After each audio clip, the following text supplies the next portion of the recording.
ঈদের দিনের সুন্নত নিয়ে ইনশাল্লাহ আমরা পরেও কথা বলতে পারবো, তবে অল্প কিছু কথা বলে রাখছি। ঈদের দিনে পশ্চিমা সংস্কৃতির কোনো কিছু অনুসরণ করবেন না। ঈদের দিনে গান বাজাবেন না। শয়তান 30 দিন বন্দি থাকার পরে ঈদের দিন দেখলে যেন মনে না হয় যে শয়তান ছাড়া পেয়েছে, এমনটা যেন মনে না হয়। ঈদের তো দরকার নাই। এই চাঁদ রাত বলে একটা কথা আছে না, চাঁদ রাত, আপনারা কি বলেন জানি না, আগের রাত। আমাদের এলাকায় চাঁদ রাত বলে, ঈদের আগের রাতকে চাঁদ রাত বলে। ঈদের চাঁদ যেদিন দেখা যায় আর কি, সেটা। তখন দেখি ইতেকাফ থেকে বের হয়েই দেখবেন রাস্তাঘাটে বাজারে সাউন্ড বক্স, গান হচ্ছে, ডিজে পার্টি হচ্ছে, রেস্টুরেন্ট ভরি গান হচ্ছে, সাউন্ড বক্স বাজছে। মানে 30 দিন শয়তান বন্দি ছিল, আজকের রাতটাই খোলা পেয়েছে। ভাবটা এরকম। ঈদের দিন এই কাজগুলো করতে যায় না। আতশবাজি করবেন না, এই পটকা টটকা ফুটাবেন না। বাচ্চারা, ছোটখাটো বাচ্চারা একটু মজা করতে চায়, সেটা আলাদা বিষয়, কিন্তু এগুলোকে ট্রেডিশন বানাবেন না। ঈদের দিনে ছেলে মেয়ে, গার্লফ্রেন্ড বয়ফ্রেন্ড রিক্সায় ঘুরবে না। ঈদের দিনে তারা একে অপরের সাথে দেখা করতে যাবে না। ঈদের দিনে সারাদিন ওই টিভিতে কি কি নতুন নাটক দিয়েছে, কি সিরিয়াল দিয়েছে, এগুলো দেখতে যাবেন না। রমজান মাসে আপনি কি কি শিখলেন? রমজানের সব শিক্ষা কি একদিনেই বিসর্জন দেওয়া লাগবে? রমজানের সব শিক্ষাগুলো কি ঈদের দিন বিসর্জন দেওয়ার জন্য ঈদ? ঈদের দিনে আপনি সকালবেলা উঠবেন, ফজরের সালাত আদায় করবেন, পারলে তাহাজ্জুদ পড়বেন, তাহাজ্জুদ পড়ে ফজর নামাজ পড়বেন, নামাজ পড়ে তেলাওয়াত করবেন। আপনার দিন শুরু হবে কোরআন তেলাওয়াত দিয়ে, আল্লাহর জিকির দিয়ে, ইস্তেগফার দিয়ে। এবার সকাল সকাল গোসল করবেন, সকাল সকাল গোসল করে মিষ্টি মুখ করবেন, খেজুর খাবেন, সেমাই খাবেন ইত্যাদি। নতুন কাপড় পরবেন, আপনার সামর্থ্য অনুযায়ী সেরা কাপড়টা পরবেন, আতর খুশবু ব্যবহার করবেন, সুন্দর করে গোসল করবেন, পরিবারের সবাইকে নিয়ে আপনি ঈদগাহে যাবেন, তাকবীর দিবেন, আল্লাহু আকবার, আল্লাহু আকবার, লা ইলাহা ইল্লাল্লাহ, ওয়াল্লাহু আকবার, আল্লাহু আকবার, ওয়ালিল্লাহিল হামদ, আল্লাহু আকবার কাবীরা, ওয়ালহামদুলিল্লাহি কাসীরা, সুবহানাল্লাহি বুকরাতাও ওয়া আসীলা। তাকবীর দিবেন, ঈদগাহে যাবেন। যারা খতিব, যারা ইমাম, তারা নামাজ পড়াবেন। ঈদের খুতবা হবে, ঈদের খুতবায় রমজানের শিক্ষাগুলো আবার স্মরণ করিয়ে দেওয়া হবে, যাতে এগুলো আমরা সারা বছর ধরে রাখতে পারি, আমরা যেন ভুলে না যাই।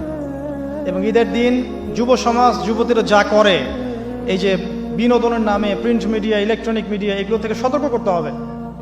ঈদের দিনে boyfriend girlfriend tradition, free mixing, ঈদের দিনে বেলাল্লাপনা, মিউজিক করা, কনসার্ট করা, হাবিজাবি, সব কিছু থেকে ওরা যেন দূরে থেকে ইসলামী সংস্কৃতি নিয়ে পরিবারকে সময় দেয়, নামাজ পড়ে, ঈদের দিন কোরআন তেলাওয়াত করে, বাসায় গিয়ে নফল নামাজ পড়ে, আবার জোহরের নামাজ জামাতে পড়ে।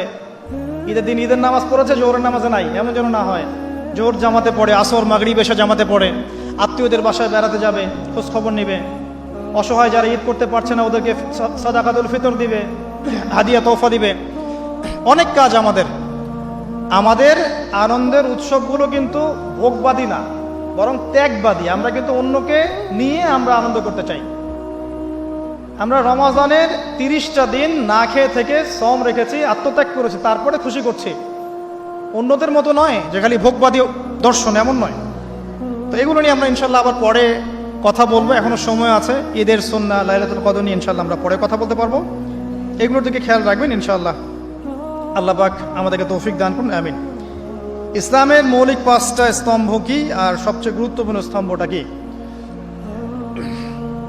ইসলামের 5টা স্তম্ভ হাদিসে জিবরিলের মধ্যে আছে। কোথায় আছে? হাদিসে জিবরিলের মধ্যে আছে। সহিহ মুসলিমের হাদিস নাম্বার 9 এবং মিশকাত হাদিস নাম্বার 2।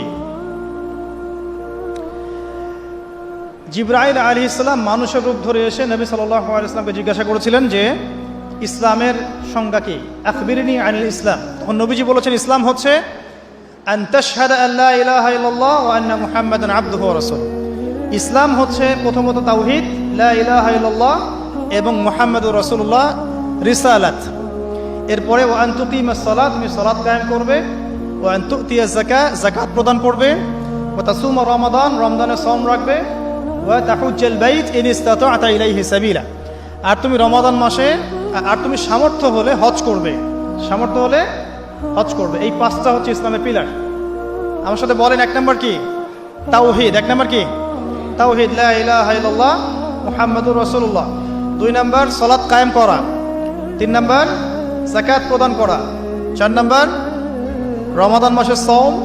5 হচ্ছে সামর্থ্য হলে হজ করা। এর মধ্যে সবচেয়ে গুরুত্বপূর্ণ হচ্ছে তাওহীদ। তাওহীদ নাই তো কিছুই নাই, তাওহীদ নাই কিছুই নাই। লা ইলাহা ইল্লাল্লাহ মানে সবকিছু আল্লাহ থেকে হয়, আল্লাহ ছাড়া কিছুই নাই। কল্যাণ অকল্যাণ, ভালো মন্দ, ইবাদত, আমার ভালোবাসা ভয় সব কার জন্যে? আমার জীবন মরণ ত্যাগ তিতিক্ষা সব কার জন্যে? আল্লাহর জন্য। এটা আল্লাহ, লা ইলাহা ইল্লাল্লাহ। আর মুহাম্মদুর রাসূলুল্লাহ মানে সব কাজ হবে একজনের তরিকায়, তার নাম কি? প্রতিটা কাজ করব কার তরিকায়? মুহাম্মদ সাল্লাল্লাহু আলাইহি ওয়াসাল্লামের তরিকায়। এ হলো মুহাম্মদুর রাসূলুল্লাহ, এটা সবচেয়ে ইম্পর্টেন্ট। আর হিসেব হবে কিয়ামতের মাঠে সর্বপ্রথম সালাতের, নামাজের।